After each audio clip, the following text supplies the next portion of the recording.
మన ఛానల్లో వచ్చే ఇన్ఫర్మేషన్ వంటి వీడియోస్ని మిస్ కాకుండా చూడాలంటే మన ఛానల్ని సబ్స్క్రైబ్ చేయండి, పక్కన ఉన్న బెల్ ఐకాన్ యాక్టివేట్ చేయండి.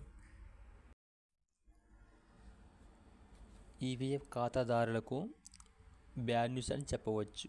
ఈ విషయం ఏంటంటే 2024-25 ఆర్థిక సంవత్సరానికి గాను వడ్డీ రేటు నిర్ణయించేందుకు ఈపీఎఫ్ఓ ట్రస్టుల సమావేశమై నిర్ణయం తీసుకున్నారు. 2023-24 ఆర్థిక సంవత్సరం సంబంధించిన వడ్డీ రేటునే ఈ ఏడాది కొనసాగిస్తూ నిర్ణయం తీసుకున్నారు. పాత వడ్డీ రేటును కొనసాగించడంపై అనేక కారణాలు ఉన్నట్లు తెలుస్తుంది. స్టాక్ మార్కెట్ దిగుబడి నుంచి ఈపీఎఫ్ఓ ఆదాయం తగ్గడంతో ఈపీఎఫ్ఓ క్లెయిమ్ ఎక్కువ పరిష్కారం ఇందుకు కారణమని చెప్పవచ్చు. అయితే 2022-23 ఆర్థిక సంవత్సరంలో ఈపీఎఫ్ఓ ఖాతాదారులకు 8.15% వడ్డీని అందించిన ఈపీఎఫ్ఓ 2023-2024 ఆర్థిక సంవత్సరంలో 8.25 పెంచిన విషయం అందరికీ తెలిసిందే.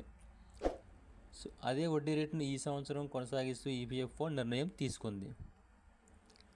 ఓకే ఫ్రెండ్స్, ఈ వీడియోని మీకు నచ్చితే లైక్ చేయండి, షేర్ చేయండి, సబ్స్క్రైబ్ చేయండి.